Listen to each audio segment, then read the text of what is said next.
بسم اللہ الرحمن الرحیم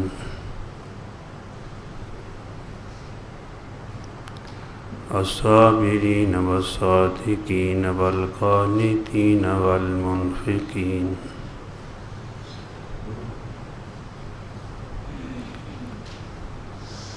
والمستغفرین بالاسحار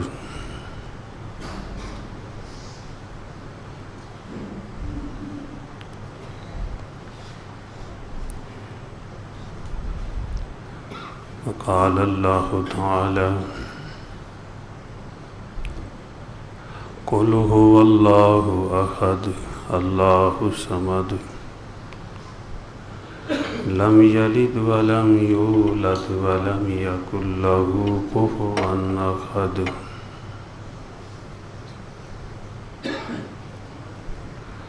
وقال اللہ تعالی ان اللہ وملائکتہ یصلون علی النبی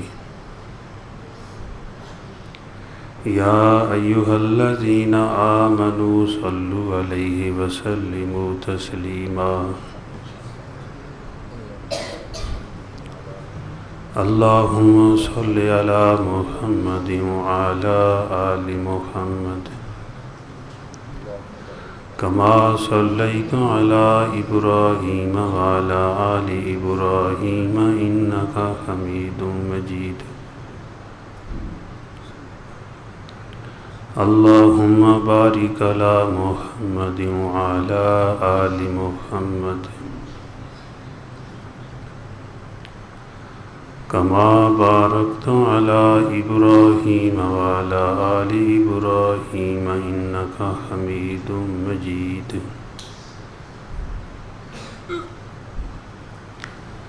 یا رب صل وسلم دائما ابدا علی حبیبک خیر الخلق کلہم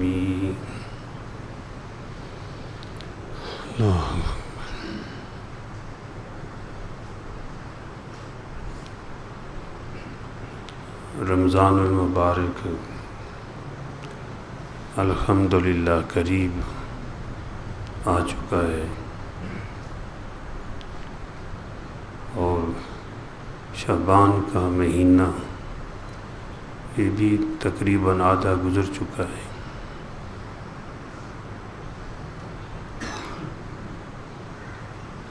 آپ صلی اللہ علیہ وسلم رمضان مبارک کو مرحبا فرماتے تھے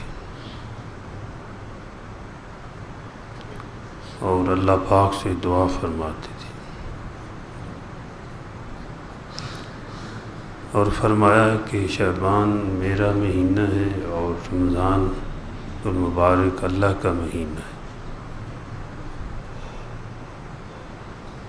یعنی آپ شعبان کے اندر زیادہ روزے رکھتے تھے لیکن آخری ایام میں نہیں رکھتے تھے۔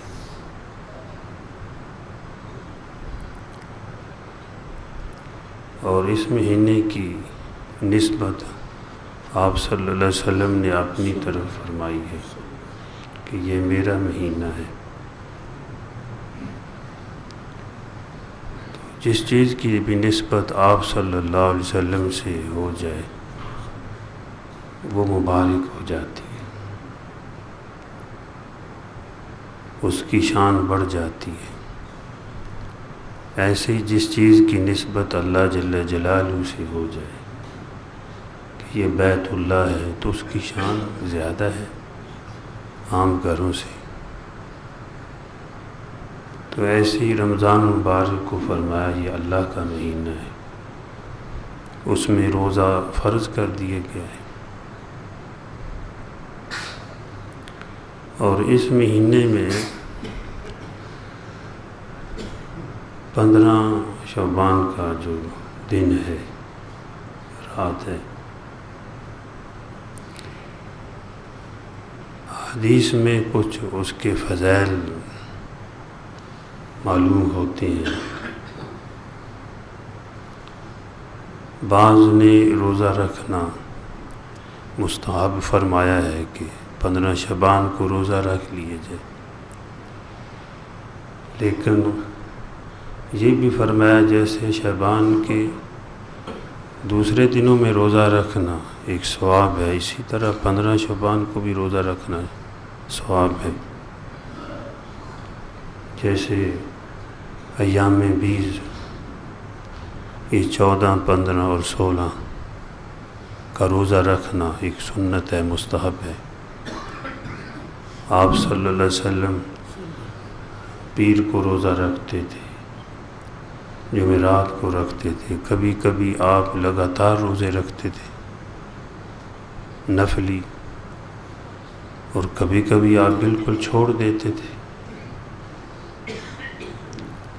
لیکن رمضان مبارک کے جو روزے ہیں وہ تو ہر مسلمان پر فرض ہیں۔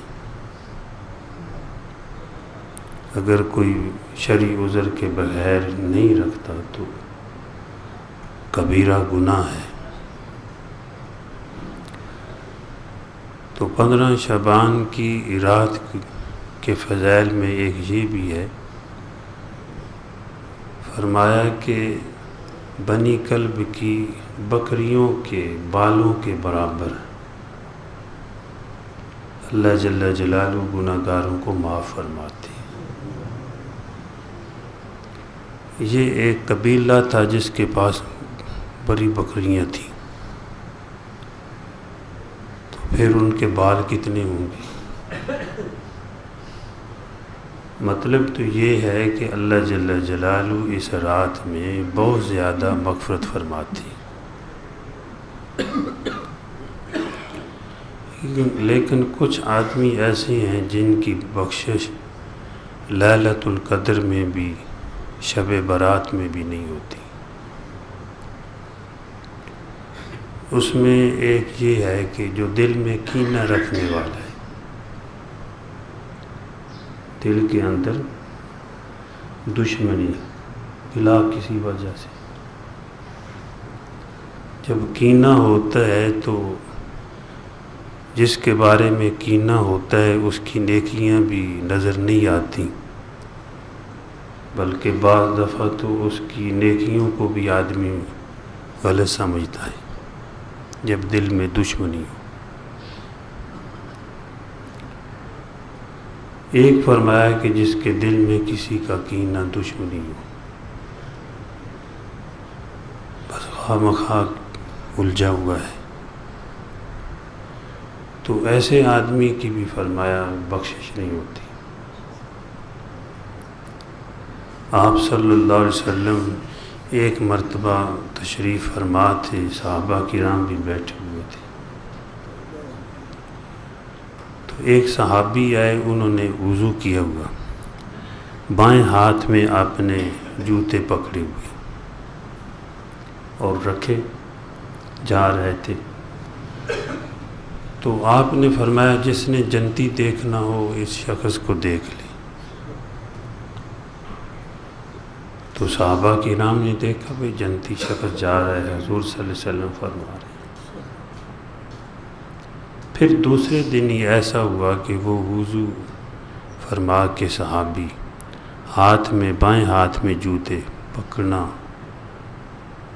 صحیح یہ ہے، بجائے دائیں میں بائیں میں پکڑے جائیں، تو وہ جا رہے تھے۔ پھر فرمایا کہ جس نے جنتی دیکھنا ہو اس شخص کو دیکھ لے۔ صحابہ کرام نے پھر اس کی زیارت کی، تیسرے دن بھی ایسا ہوا، تو ایک صحابی فرماتے ہیں میرے دل میں یہ بات آئی، پتہ نہیں کون سا یہ عمل کرتا ہے پیارا، کہ حضور صلی اللہ علیہ وسلم 3 دن ہو گئے ہیں جنت کی بشارت ان کے بارے میں فرما رہے ہیں، بشارت دے رہے ہیں یہ جنتی ہے، یہ جنتی ہے۔ کہتے ہیں میں بہانے سے ان کے گھر چلا گیا، میں نے کہا کہ گھر والوں سے کچھ میری گڑبڑ ہو گئی ہے، میں نے کچھ دن آپ کے ہاں ٹھہرنا ہے۔ انہوں نے کہا ٹھیک ہے بھائی ٹھہرے۔ کہتے ہیں میں تو دیکھنے کے لیے گیا تھا کون سی نیکی کرتے ہیں، اور دل کے اندر صحابہ کرام کے تمنا بھی ہوتی تھی کہ ہم نیکیاں کریں، نیکی کا لالچ تھا، جیسے ہمارے اندر دنیا کا لالچ ہوتا ہے، بھائی پیسے زیادہ ہو جائیں، ایک دکان ہے 2 دکانیں ہو جائیں، ان کو نیکیوں کا لالچ ہوتا تھا۔ جیسے ایک مرتبہ غریب غربا صحابہ نے عرض کیا کہ یا رسول اللہ صلی اللہ علیہ وسلم، یہ دولت مند لوگ سخاوت کر کے یہ تو درجے لے گئے، ہمارے پاس تو جو ہے وہ دولت ہے نہیں۔ تو آپ نے ذکر بتایا سبحان اللہ کا، الحمدللہ کا، اللہ اکبر کا، تسبیحات بتائیں، تو وہ پڑھنے لگے۔ تو جو امیر صحابہ تھے، اہل ثروت، دولت مند، ان کو پتہ چلا کہ یہ تسبیحات حضور صلی اللہ علیہ وسلم نے ان کو بتائی ہیں۔ جب ان تک یہ بات پہنچی تو انہوں نے بھی وہ تسبیحات پڑھنی شروع کر دی۔ وہ غربا صحابہ پھر حضور صلی اللہ علیہ وسلم کی خدمت میں حاضر ہوئے کہ یا رسول اللہ صلی اللہ علیہ وسلم، وہ سخاوت بھی کرتے ہیں، ہم کو آپ نے جو وظیفہ دیا تو ان کو پتہ چل گیا، وہ بھی کر رہے ہیں، وہ پھر ہم سے آگے بڑھ گئے۔ تو آپ نے ارشاد فرمایا اللہ پاک جس پر چاہے فضل فرما دے۔ دیکھو سخاوت بھی کر رہے ہیں، اگلی نیکی کا پتہ چلا وہ بھی نیکی کر رہے ہیں۔ مسلمان نیکیوں کا حریص ہونا چاہیے کہ نیکیوں سے اس کا پیٹ بھرے نہیں۔ تو وہ صحابی ان کے گھر میں گئے کہ پتہ نہیں کون سا عمل کرتا ہے جس کی وجہ سے حضور صلی اللہ علیہ وسلم بشارتیں جو ہیں دے رہے ہیں کہ یہ جنتی ہے، یہ جنتی ہے۔ تو فرماتے ہیں میں ان کے گھر میں گیا، رات کو سویا، وہ سوئے رہے رات کو،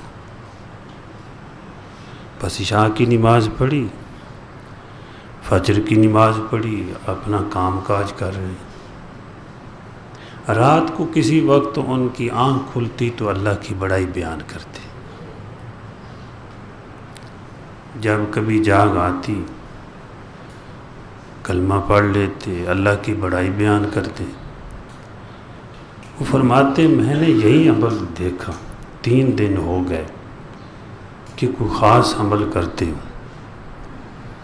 تو پھر میں نے اپنی ساری بات بتا دی کہ میں تو اس جستجو میں آپ کے پاس آیا تھا کہ آپ کون سا اچھا عمل کرتے ہیں جس کی وجہ سے زبان نبوت سے آپ بشارت حاصل کر رہے ہیں کہ آپ جنتی ہیں۔ تو وہ فرمانے لگے میں تو کوئی خاص عمل نہیں کرتا، نماز پڑھتا ہوں، اپنا کام کاج کرتا ہوں۔ کہا پھر بھی کوئی عمل؟ کہا کہ ایک عمل ہے، میرے دل میں کسی مسلمان کا بغض نہیں ہے، میرے دل میں کسی مسلمان کا کینہ نہیں ہے۔ تو وہ فرمانے لگے یہی وہ عمل ہے جس کی وجہ سے آپ زبان نبوت سے جنت کی بشارتیں حاصل کر رہے ہیں۔ اللہ ہمارے دلوں کو صاف کر دے۔ کوشش کرنی چاہیے ہمارے دل صاف ہو جائیں، ہمارے دل پاک ہو جائیں، کوشش میں لگا رہے۔ جو کوشش میں لگا رہتا ہے اگر وہ منزل تک نہ بھی پہنچے تو ہمارا واسطہ کریم سے ہے، وہ خود منزل پہ پہنچا دیتے ہیں۔ پھر جیسے ہمارا اہتمام ہے کہ ہم روزانہ اپنے منہ کو دھوتے ہیں اور اپنے کپڑوں کا جائزہ لیتے ہیں کہ زیادہ گندے تو نہیں ہو گئے، اپنے بستر کو دیکھتے ہیں، اپنے گھر میں روزانہ جھاڑو لگایا جاتا ہے نا، یہ تمام ہوتا ہے۔ ایسے ہی ہمارا جائزہ ہونا چاہیے کہ ہمارے دل کے اندر اللہ کی محبت کس درجے کی ہے، ہمارا دل کتنا پاک ہے، کتنا صاف ہے۔ ایک بزرگ فرماتے ہیں کسی وقت کسی کونے میں بیٹھ کر 24 گھنٹے میں ذرا مراقبہ کرنا چاہیے۔ مراقبہ جو ہے وہ راقبہ سے ہے، اس گردن کو کہتے ہیں۔ تھوڑی سر جھکا کے سوچ لے کہ آج میں نے کتنے گناہ کیے ہیں اور کتنی نیکیاں کی ہیں۔ نیکیاں کی ہیں تو اس پر اللہ کا شکر ادا کر لیا جائے، اگر برائیاں ہو گئی ہیں تو اللہ سے معافی مانگنی چاہیے۔ اللہ جل جلالہ پسند فرماتے ہیں جو نیکیاں کرنے والے ہیں ان کو بھی، اور جن سے غلطیاں اور گناہ ہو جائیں اور اللہ سے معافی مانگے ان کو بھی اللہ پاک پسند فرماتے ہیں۔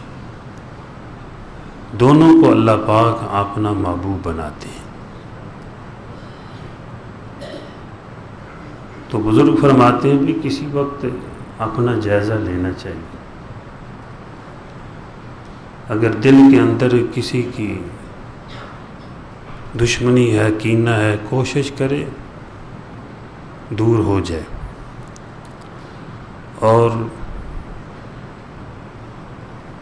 دور کرنے کا کینہ ایک یہ علاج حضور صلی اللہ علیہ وسلم نے عطا فرمایا ہے کہ مصافحہ کرنے سے دل کا کینہ دور ہوتا ہے، اور اس آدمی کے لیے دعا کر دی جائے اور نفس کے تقاضے پر عمل نہ کیا جائے۔ دل چاہتا ہے نا کہ اب فلاں آدمی کی بات ہوئی اور دل میں کینہ ہے تو میں بھی 2-4 باتیں ساتھ ملا دوں، لیکن نہ ملائے۔ ہاں اگر کسی پہ کوئی ظلم کرتا ہے تو وہ ظلم کو بیان کر سکتا ہے کہ مجھ پر انہوں نے یہ ظلم کیا ہے، کسی کو بتا سکتا ہے۔ اس لیے علماء نے یہ بھی اجازت جو ملتی ہے شریعت سے تاکہ اس کا دل ہلکا ہو جائے، اللہ کے سامنے رو سکتا ہے کہ یا اللہ وہ فلاں مجھے ستاتا ہے، مجھے اس سے بچا لے۔ اور حضور صلی اللہ علیہ وسلم نے دعائیں بھی مانگی ہیں، اللہم اکفنا شرہم بما شئت، اللہم انا نجعلک فی نحورہم ونعوذ بک من شرورہم، اللہم استر عوراتنا وآمن روعاتنا۔ ان دعاؤں کے اندر بھی بڑی طاقت ہے۔ آپ نے فرمایا الدعاء سلاح المومن، دعا مومن کا ہتھیار ہے۔ تو آپ نے یہ فرمایا کہ اس برکت والی رات میں اس آدمی کی بھی بخشش نہیں ہوتی کہ جس کے دل کے اندر کسی مسلمان کا کینہ ہو، بغض ہو۔ بے شمار اللہ پاک اس رات میں لوگوں کی مغفرت فرماتے ہیں، اور جو والدین کا نافرمان ہو، والدین کا جو نافرمان ہو، آگے سے باتیں کرتا الٹی ملٹی، ایسے آدمی کی بھی فرمایا بخشش نہیں ہوتی۔ اور جو شرابی ہو، ہاں شراب سے توبہ کر لے تو اس کی بھی بخشش، اگر کوئی غلطی ہوئی ہے والدین سے معافی مانگ لے اس کی بھی بخشش ہو جائے گی۔ دعا کر دیں رب ارحمہما کما ربیانی صغیرا۔ اور جو شراب سے توبہ کرتا ہے، حضور صلی اللہ علیہ وسلم نے فرمایا اللہ پاک اس کو قدسی حوضوں سے شراب طہورہ پلائیں گے۔ عام لوگوں کو نہیں جیسے شراب طہورہ ملے، وہ خاص یہ نہیں حوض سے، ایسے آدمی کا جو توبہ کردہ اس کا اکرام فرماتے ہیں۔ تو اس رات میں اللہ پاک بے شمار لوگوں کی مغفرت فرماتے ہیں، مطلب یہ ہے۔ تو چاہیے کہ جب اللہ جل جلالہ مغفرت فرماتے ہیں اور مغفرت فرما رہے ہیں تو ہم اللہ سے مغفرت مانگ لیں، درخواست دے دیں۔ کیا بادشاہ کوئی چیز عام تقسیم کرنے پہ اعلان کرتے تو لوگ پھر اپنی درخواستیں دیتے، اپنے پیغام بھیجتے ہیں کہ ہمیں بھی یہ چیز دے دی جائے۔ تو حدیث پاک میں آیا ہے کہ اللہ جل جلالہ اس رات کو آسمان دنیا پہ جلوہ افروز ہوتے ہیں، اور آسمان دنیا ہمارے گھروں کا چھت ہے۔ جیسے فرمایا الذی جعل لکم الارض فراشا، اللہ پاک فرماتے ہیں زمین کو ہم نے تمہارے لیے بچھونا بنایا، والسماء بناء، آسمان کو چھت بنایا۔ وہ کیسا بچھونا ہے؟ زمین پہ بیٹھنے سے سکون آتا ہے۔ اللہ اکبر، اللہ پاک نے بچھونا بچھایا اور چھت بھی بنایا، اور اس رات کو آسمان دنیا پر چھت پہ تشریف لے آتے ہیں۔ اللہ کا بہت زیادہ قرب حاصل ہوتا ہے، اور اللہ پاک اعلان فرماتے ہیں مجھ سے مانگو میں تمہیں عطا کروں، مغفرت مانگو، مغفرت جو ہے معاف کر دوں، مغفرت کر دوں۔ اور کوئی کسی چیز کی ضرورت ہے اللہ سے مانگی جائے، اپنی درخواستیں دی جائیں، تو اللہ پاک معاف کرنے والے ہیں۔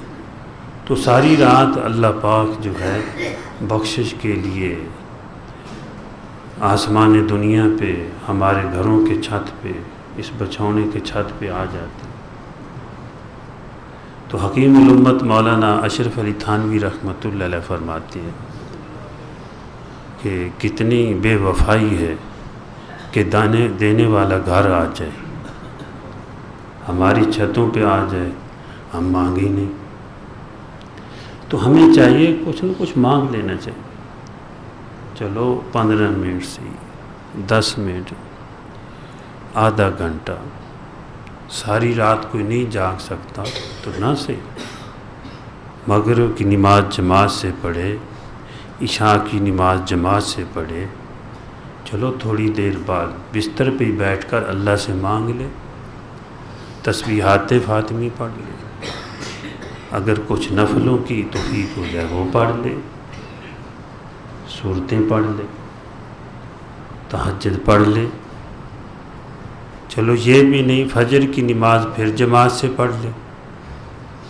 آپ صلی اللہ علیہ وسلم کا یہ بھی ایک ارشاد مبارک ہے کہ جس نے عشاء کی نماز جماعت سے پڑھی تو اس نے آدھی رات اللہ کی عبادت کی، اور جس نے پھر فجر کی نماز بھی جماعت سے پڑھی تو ساری رات اللہ کی عبادت میں۔ تو کسی نہ کسی درجے میں ہونا چاہیے۔ ہمارے ایک بزرگ ہوئے ہیں مولانا احمد صاحب احمد غازی رحمۃ اللہ، وہ اسی رات میں، اس وقت وہ خود ہندو تھے، یہ 15 شعبان کو خود فرماتے ہیں کہ میں بچہ تھا تو مسلمان بچے مسجد میں چلے گئے، میں بھی ان کے ساتھ مسجد میں چلا گیا، تو وہاں جو ہے وہ جو کچھ انہوں نے پڑھا، بیٹھے کچھ نفلیں پڑھی جا، تو ہم وہاں پہ بچے تھے لیٹ گئے، کچھ دور بھی اس طرح کا تھا، تو ہم وہاں پہ لیٹ گئے۔ میں نے خواب میں دیکھا کہ میں حج پہ گیا، غازی احمد صاحب، مولانا غازی احمد صاحب رحمۃ اللہ علیہ، سب کہہ دو رحمۃ اللہ علیہ، فرماتے ہیں میں نے خواب میں دیکھا کہ حج پہ میں گیا، بیت اللہ کا طواف کرنے لگا، وہاں پہنچا تو بیت اللہ والی مسجد میں تو دیکھا حضور پاک صلی اللہ علیہ وسلم بیت اللہ کے ساتھ تشریف فرما ہے، وہاں جو ہے ٹیک لگا کے بیٹھے ہوئے، لوگ مل رہے ہیں، میں بھی آگے ہو کے ملا تو فرمایا کہ مسلمان ہو جاؤ۔ ان کا نام پہلے کرشن کے پتہ نہیں کیا نام تھا، اس طرح کرشن لال جیسا اس طرح ہندوؤں والا نام تھا، مسلمان ہو گیا۔ تو میں خواب میں مسلمان ہو گیا، جب جاگا تو مسلمان، میں کلمہ پڑھ رہا تھا۔ پھر اللہ پاک نے دارالعلوم دیوبند میں ان کو پڑھنے کی توفیق بخشی، عالم بنے، اور پھر چکوال کے علاقے کے تھے، وہ یہاں آ کر پروفیسر لگے۔ تو وہ سائیکل پہ جاتے تھے کالج میں، اس وقت جو سائیکل بڑی سواری تھی، تو جب اس مسجد کے قریب سے گزرتے، آج تو بڑی خشکی آ گئی لوگوں، پتہ نہیں کیسے کیسے بے ادب پیدا ہو گیا، اللہ معاف کرے، ہائے ہائے، اللہ ہمیں باادب بنا دے، سب کچھ مل جائے گا، جو باادب ہوگا سب کچھ مل جائے گا انشاءاللہ۔ اللہ کے نام لگی چیزوں کا، نیک لوگوں کا، پاک چیزوں کا باادب ہوگا تو پتہ کچھ ملے گا۔ فرماتے ہیں جب وہ مسجد آتی، میں کالج میں جاتا تو اپنے سائیکل سے نیچے اتر جاتا تھا، اس مسجد کے قریب سے آگے نکل کے پھر سائیکل پہ بیٹھتا۔ فرماتے کیوں؟ اس لیے کہ اس مسجد میں مجھے ایمان کی دولت نصیب ہوئی، یہاں مجھے ایمان کی دولت نصیب ہوئی تھی، میں اس احترام میں جو ہے وہاں سے پیدل گزرتا تھا۔ ایسے بات ہے، اللہ ہمیں ادب سکھا دے۔ یہ جو ہے یہ رات آج 14 شعبان ہے، تو اس رات میں کچھ نہ کچھ کر لینا چاہیے، کچھ اللہ اللہ کر لینی چاہیے، اللہ سے مانگ لینا چاہیے، اللہ جل جلالہ دینے کو تیار ہیں۔ تو میرے بھائیوں، دوستوں، بزرگوں، یہ مواقع ہوتے ہیں، اللہ پاک مواقع عطا فرماتی ہیں کہ کچھ حاصل کر لو، ہم آپ کو کچھ عطا کر دیں۔